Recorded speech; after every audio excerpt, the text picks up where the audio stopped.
পাকিস্তানের এক যুবক কিছু ভারতীয় মেয়েদেরকে প্রেমের জালে ফেলে পাকিস্তানে নিয়ে আসে আর তাকে যার পছন্দ হতো রেখে দিত নয়তো বিক্রি করে দিত। তেমনই তার আস্তানায় বন্দি থাকে অনেকগুলো ভারতীয় মেয়ে, আর তাদের মধ্য থেকে উজমা নামের একটি মেয়ে হঠাৎ করে পাকিস্তানে থাকা ভারতীয় এম্বাসিতে চলে আসে আর এম্বাসির অফিসারদেরকে সবকিছু খুলে বলে। এরপরই শুরু হয়ে যায় মেয়েটিকে তার নিজ মাতৃভূমিতে পাঠানোর এক আইনি লড়াই। পাকিস্তানের ওই যুবক তাকে যেতে দিতে চায় না, তাহলে তার কৃত্তিকলাপ সেই সঙ্গে নিজের দেশের বদনাম তো হবেই। কিন্তু শেষমেশ কি মেয়েটি নিজের দেশে পৌঁছাতে পারে, নাকি ওই লোকদের হাতে আবারও আটকা পড়ে যায়? সিনেমার শুরুতেই দেখা যায় একটি শুনশান জায়গা, চারদিকে পাহাড়ে ঘেরা। সেখান থেকে একটা মেয়েকে নিয়ে বের হয় দুজন ছেলে। গন্তব্য ইন্ডিয়ান হাইকমিশন অফিস। কয়েক ঘন্টার জার্নির পরে সে পৌঁছায় ইসলামাবাদে অবস্থিত ইন্ডিয়ান হাইকমিশনে। এরপর চেকিং শেষ করে ওরা তিনজন ভিতরে প্রবেশ করে। মেয়েটাকে বারবার ওরা কিছু একটা শিখিয়ে দিচ্ছিল, আর মেয়েটাও ঠিক ওদের বলা মতোই কাজ করতে যায়। এখানে অনেক দেরি হচ্ছিল দেখে ওরা দুজনে বাইরে যায় ধূমপান করার জন্য। ঠিক তখনই মেয়েটা দৌড়ে যায় কাউন্টারে আর বলতে থাকে, স্যার আমি ইন্ডিয়ান, আমি খুব ঝামেলায় পড়েছি, প্লিজ আমাকে একটু সাহায্য করুন। মেয়েটার এমন আচরণ দেখে অফিসাররা কি করবে কিছুই বুঝে উঠতে পারছিল না। পরে গেটটা খুলে দেয়, সঙ্গে সঙ্গে মেয়েটা ভেতরে প্রবেশ করে। ওকে দেখে তো অফিসের ভেতরে সবাই ভয় পেয়ে যায়, কি করবে কিছু বুঝে উঠতে পারছিল না।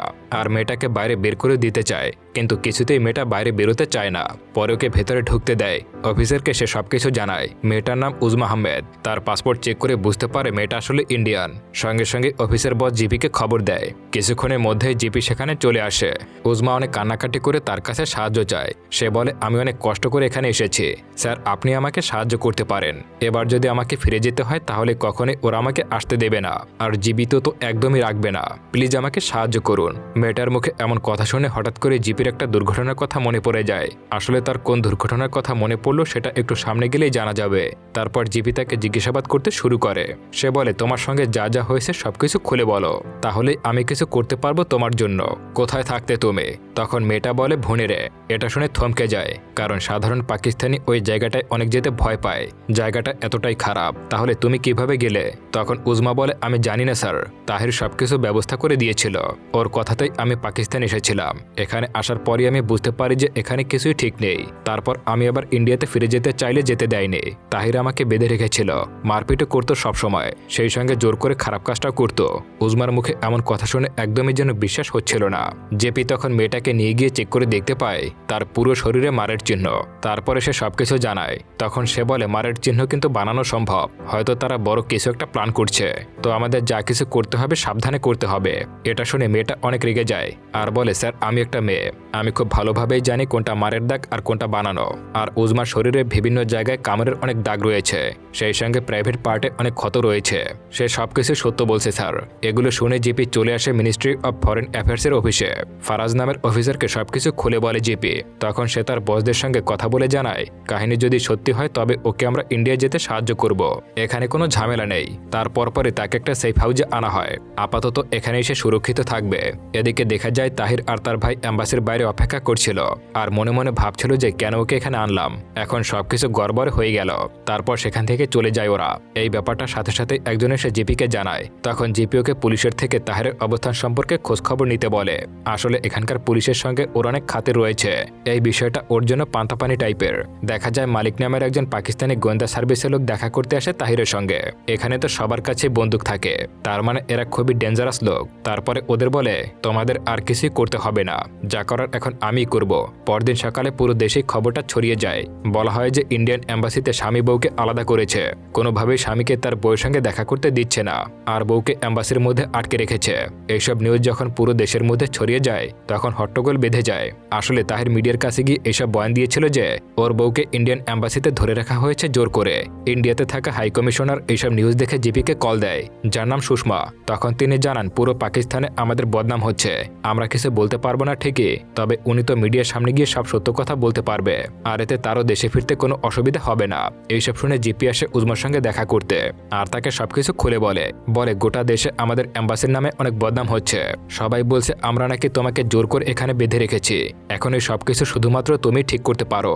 তোমার জন্য আমরা লড়েছি, এখন আমাদের ইজ্জত বাঁচানোর দায়িত্ব তোমার। তুমি যদি ম্যাজিস্ট্রেট কোর্টে গিয়ে মিডিয়ার সামনে সব সত্যটা বলো তবে সবার জন্যই ভালো হবে। কিন্তু কোনোভাবেই উজমা এখান থেকে যেতে চায় না। সে বলে আমি এখানেই থাকবো, ওই শয়তানদের সামনে আমি যেতে পারবো না। এতদিন ওরা আমার সঙ্গে যা যা করেছে সেগুলোর পরে ওর চোখে আমি চোখ রাখতে পারবো না। এর জন্য আমি কোনোভাবেই স্টেটমেন্ট দিতে পারবো না। এগুলো শুনে অনেক রেগে যায় জিপি। বলে তোমাকে সাহায্য করার প্রতিদান তুমি এভাবে দিচ্ছ, এখন আর স্টেটমেন্ট না দিলে তো তুমি ইন্ডিয়াও যেতে পারবে না।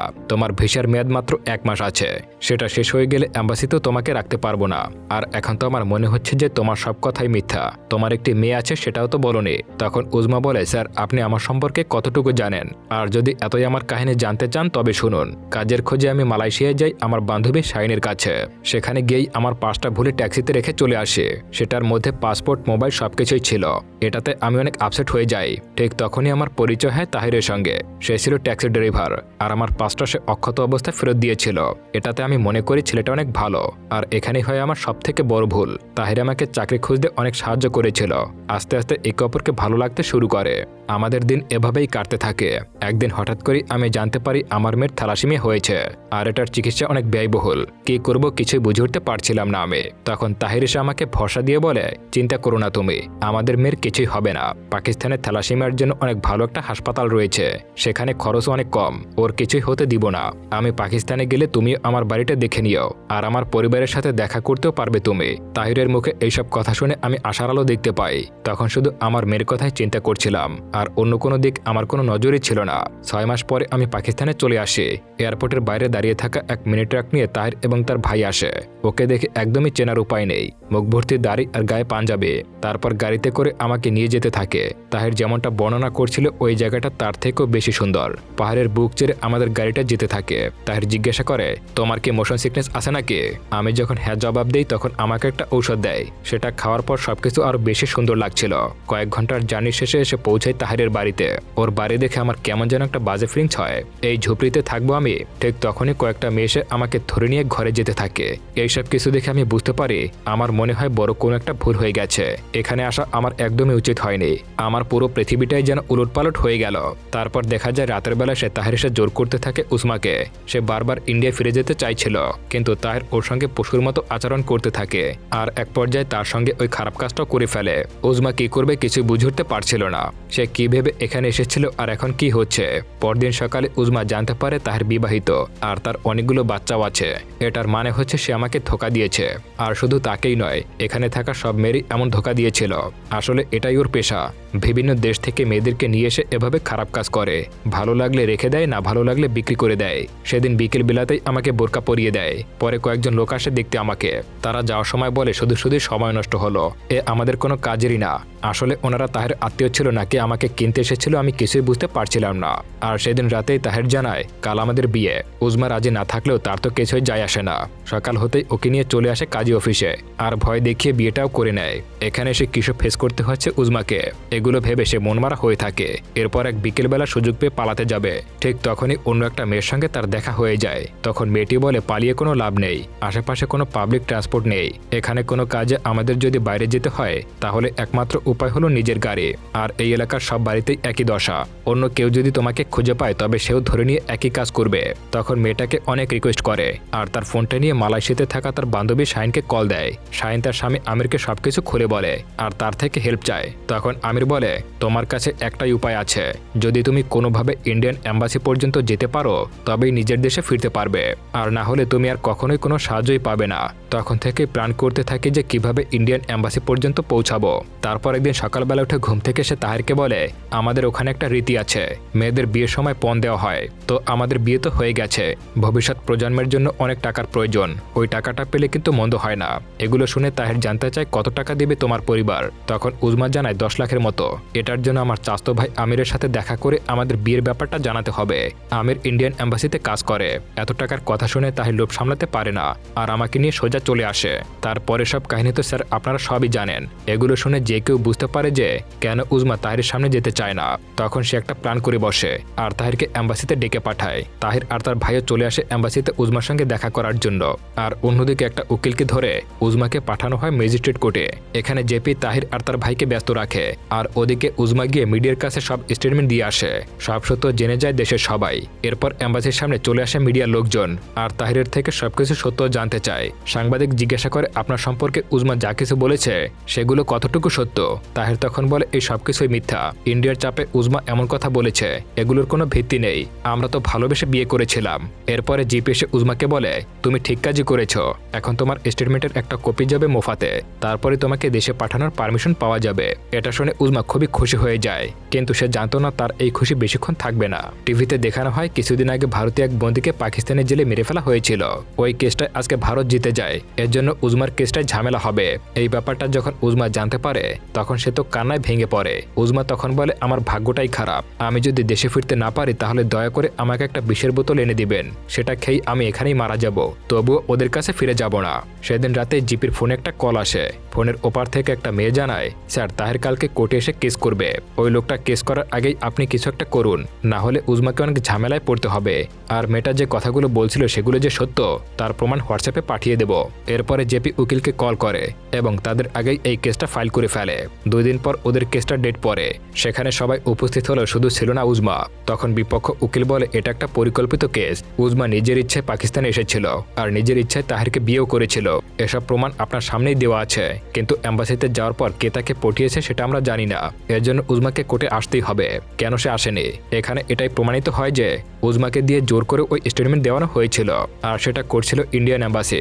তখন উজমার পক্ষের উকিল যুক্তি দিলেও কোনো লাভ হয় না আর পরবর্তী তারিখে উজমাকে কোর্টে থাকার নির্দেশ দেওয়া হয়। ওর জানের ঝুঁকি থাকার জন্য সিকিউরিটির ব্যবস্থা করে দেয়। এই ব্যাপারটা যখন উজমাকে জানানো হয় তখন সে পরিষ্কার বলে দেয় কোনো অবস্থাতে এসে তাহেরের সামনে যাবে না। তখন জিপি একটা কাহিনী বলে। সে বলে আমি আফগানিস্তানে থাকাকালীন সময় অ্যাম্বাসিতে একটা হামলা হয়েছিল, ছোট্ট একটা বাচ্চা মেয়েও মারা গিয়েছিল। সেখানে যদি আমি আগে থেকেই কানেকশন রাখতাম তাহলে হয়তো হামলাটা রুখতে পারতাম। সেই ব্যাপারটার জন্য আজও আমি নিজেকে ক্ষমা করতে পারি না। এর জন্য তোমাকে বলছি তুমি এমন কিছু করো না যেটার জন্য তোমার এমন পরিণতি হয়। আজ তুমি যদি কোর্টে না যাও তাহলে আর কোনোদিনও নিজের দেশে ফিরতে পারবে না আর তোমার মেয়েকেও কোনোদিনও দেখতে পারবে না। এইসব কথা শুনে উজমা কোর্টে যাওয়ার জন্য রাজি হয়ে যায়। সঙ্গে সঙ্গে ওরা কোর্টের উদ্দেশ্যে রওনা হয়ে পড়ে। যেতে যেতে রাস্তার সিগন্যালে ওদের গাড়ি দাঁড়ায়। তখনই ওদের পাশে এসে দাঁড়ায় মালিকের গাড়ি। এটাতে জিপি বুঝে যায় হয়তো কিছু একটা এখানে ঘটবে। এর জন্য সাথে সাথে সে মালিকের বসকে কল করে আর বলে আজকে যদি উজমার সঙ্গে কিছু খারাপ হয় এর ফল আপনাকে পেতে হবে, আর আমি আশা করি এমন কিছুই ঘটবে না। ঠিক তখনই দেখা যায় সেখানে 2 থেকে 3টা জিপ চলে আসে। সেখান থেকে তাহির এবং তার দলবল নেমে আসে। ওরা এসে গন্ডগোল বাঁধিয়ে দেয়। জিপের গাড়ির দরজা খোলার খুব চেষ্টা করে। যে কোনো মূল্যেই ওরা উজমাকে বের করে নিয়ে যেতে চায়। এমন একটা অবস্থা তৈরি করে ফেলে যেন ওরা গাড়িটি উল্টে দেবে। এসব কিছু দেখে উজমা অনেক ভয় পেয়ে যায়। জিপি বারবার তাকে সাহস দিতে থাকে, কিন্তু দেখা যায় তাতে তেমন কোনো লাভ হচ্ছিল না। ঠিক তখনই মালিকের ফোনে একটা কল আসে আর তার বস পরিষ্কারভাবে জানিয়ে দেয় যেন উজমার কিছুই না হয়। যদি কিছু হয় তাহলে কিন্তু আমরা সবাই ঝামেলায় পড়ে যাব। এটা শুনে মালিক তাহিরকে থামায় আর এখানে ঝামেলা করতে বারণ করে দেয়। এরপর তারা কোর্টে চলে আসে। রাস্তায় এত কিছু ঘটে যাওয়ার কারণে উজমা খুবই ভয় পেয়ে যায়। এখন আর সে কিছুতেই কোর্টের ভেতরে যেতে চায় না। ঠিক তখনই সুষমার কল আসে আর সবকিছু শুনে সে উজমার সঙ্গে কথা বলতে চায়। তারপর উজমাকে বলে তুমি আমাদের দেশের মেয়ে, তোমাকে যে কোনো মূল্যেই আমরা দেশে আনবো। তুমি শুধুমাত্র একটু সাহস দেখে সব সত্য কথা জজকে বলবে। এরপর কি হয় সেগুলো আমরা দেখে নেব। তার কথায় উজমা বেশ সাহস পায় আর কোর্টে প্রবেশ করে। ওকে দেখে তার চিল্লাচিল্লি শুরু করে দেয়। এইসব দেখে তো উজমা বেশ ভয় পেয়ে যায়। তখন জজ সবাইকে থামায় আর এখানে উজমাকে জিজ্ঞাসা করে তোমার সঙ্গে কি এমন ঘটেছিল আর এখন তুমি কি চাও। উজমা অনেকক্ষণ কোনো কথাই বলতে পারছিল না, কারণ তাহের ওর পাশেই দাঁড়িয়েছিল। ওকে দেখে যেন উজমার আত্মা কেঁপে যায় আর সেই পুরনো সব নির্মম কাহিনীর কথা মনে পড়ে যায়। তারপর সে অনেক ভয় ভয় বলতে থাকে এখানে আমি এসেছিলাম আমার নিজের ইচ্ছাতে, কিন্তু এটা জানতে পারি তাহের বিবাহিত আর তার বাচ্চাও আছে। সে আমাকে ধোঁকা দিয়েছে আর তখনই আমি দেশে ফিরে যেতে চাই, কিন্তু তাহের তো আমাকে ছাড়তেই চায় না। উল্টো আমাকে মারধর করতে শুরু করে, সেই সঙ্গে খারাপ আচরণ করে। এমনকি বিয়েটা হয়েছে আমার ইচ্ছার বিরুদ্ধে। এখন আমার একটাই ইচ্ছা, সেটা হলো দেশে ফিরে যেতে চাই। এখানে আমি আর এক মুহূর্ত থাকতে পারবো না। এগুলো বলতে বলতে উজমা কান্না করে দেয়। এরপরে জজ তার ডিসিশন শোনায়। যেহেতু উজমা প্রাপ্তবয়স্ক মেয়ে, তাই তার ইচ্ছার বিরুদ্ধে আমরা কিছুই করতে পারবো না। যত তাড়াতাড়ি সম্ভব ওকে নিজের দেশে ফিরে দেওয়ার ব্যবস্থা করা হোক। জর্জের এমন ডিসিশন শুনে তারা তো কেউ মানতে চায় না আর জর্জের সামনে হট্টগোল করতে শুরু করে দেয়। এমনকি বর্ডার পর্যন্ত যাওয়ার জন্য লোকাল পুলিশকে তাদের সঙ্গে পাঠায়। ওরা রুম থেকে বের হয়ে যাওয়ার সময় তার খুবই চেষ্টা করে ঝামেলা করার, কিন্তু তাতে তেমন একটা লাভ হয় না। 2 ভ্যান পুলিশ প্রোডাকশন সহ জিপি এবং সে বর্ডারের উদ্দেশ্যে বের হয়ে যায়। তাদেরকে অনেকটা পথ পথ যেতে হবে। এর জন্য উজমা বেশ ভয় পাচ্ছিল, যতক্ষণ না সে বর্ডার পার হবে ততক্ষণে শান্তি পাবে না। এই দেশে থাকাকালীন সময় তার ওইসব কাহিনী ভুলতে পারছিল না। কয়েক ঘন্টা এভাবে চলার পর এক জায়গায় এসে পুলিশ চেঞ্জ হবে। তখন পরবর্তী ভ্যান আসার আগ পর্যন্ত তাদেরকে ওয়েট করতে বলে এবং তারা চলে যায়। কিছুক্ষণ তারা এখানেই অপেক্ষা করতে থাকে। এরপরে বুঝতে পারে হয়তোবা কোনো একটা ঝামেলা হবে। এটা ভেবে জিপি গাড়ি চালাতে শুরু করে। গাড়ির স্পিড অনেক বাড়িয়ে দেয়। এক পর্যায়ে পাশ থেকে একটি গাড়ির শব্দ শুনতে পায়। এতে করে জিপি আরো জোরে গাড়ি চালায়, কিন্তু দেখা যায় এগুলো আসলে পুলিশের ভ্যান। আসতে ওরা একটু লেট করে ফেলেছে, এর জন্য তারা সরিও বলে।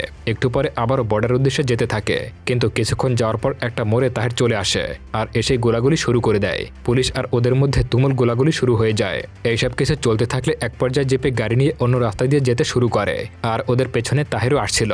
কিছুক্ষণের মধ্যে ওদেরকে ধরে ফেলে। যখন গুলি চালায় দেখা যায় জিপির গাড়ি বুলেট প্রুফ, এর জন্য তাদের কিছুই হচ্ছিল না। তারপরেও এত কিছু ঘটে যাওয়ার কারণে গাড়ির ভেতরে খুবই ভয় পেয়ে যায়। গুলি করতে করতে তখন তাহেরের বন্দুক ফাঁকা হয়ে যায়। তখন গাড়ি দিয়ে ধাক্কা দিতে শুরু করে। এতে করে জিপের গাড়ির দশা একেবারে বেহাল হয়ে যায়। হঠাৎই বুদ্ধি করে জিপি তাহেরের গাড়িতে ধাক্কা দেয় আর গাড়িটা উল্টে ধান খেতে পড়ে যায়। এরপরে দেখা যায় ওরা কোনো রকমের ভাবে জানে বেঁচে যায়, কিন্তু তাদের গাড়িটা একেবারেই লন্ডভন্ড হয়ে যায়। কিছুক্ষণের মধ্যেই তারা দুইজন বর্ডারের কাছে চলে আসে। এখানে ইমিগ্রেশন অফিসে আগে থেকে মালিক উপস্থিত ছিল। জর্জের অর্ডার থাকার পরেও মালিক উজমাকে আজেবাজে প্রশ্ন করতে শুরু করে। সে কোনোভাবেই চাচ্ছিল না যে উজমা এখান থেকে দেশে ফিরে যাক। সে মনে করেছিল উজমা হয়তো ভারতীয় এজেন্ট। সে তাকে জিজ্ঞাসাবাদ করতে শুরু করলে আবারও মালিকের বস তাকে ফোন করে। তখন উজমাকে মালিক ছেড়ে দিতে বাধ্য হয়। ফাইনালি সব ঝামেলা শেষ করে বর্ডার গেটে পৌঁছে যায় ওরা। খোলা হয় দরজা। এটা দেখে উজমা স্বস্তির নিঃশ্বাস ফেলে আর জিপিকে অনেক ধন্যবাদ দেয় আর বলে, আপনার জন্যই আমি আমার দেশে ফিরতে পারছি। আপনি না থাকলে হয়তো দেশে ফিরতে পারতাম না। এরপরে উজমা গেট পেরিয়ে এপাশে চলে আসে আর সুষমা সহ অনেকে তার জন্য ওয়েট করছিল। আর এতগুলো ঝামেলার পর অবশেষে উজমা তার জন্মভূমিতে পা রাখে আর এখানেই সিনেমাটা শেষ হয়ে যায়। আসলে বন্ধুরা, জন্মভূমি যতটাই খারাপ হোক না কেন, এখানের মতো শান্তি আর পৃথিবীর কোথাও হয়তো পাওয়া যাবে না। একটা কথাই আছে না, মা যতই খারাপ হোক মা তো মাই হয়। তাই আমাদের সবার উচিত নিজের জন্মভূমি নিয়ে গর্ব করা। তো বন্ধুরা, কেমন লাগলো গল্পটা অবশ্যই কমেন্ট করে জানাবেন। বরাবরের মতো ভিডিওটা এখানেই শেষ করছি। খোদা হাফেজ।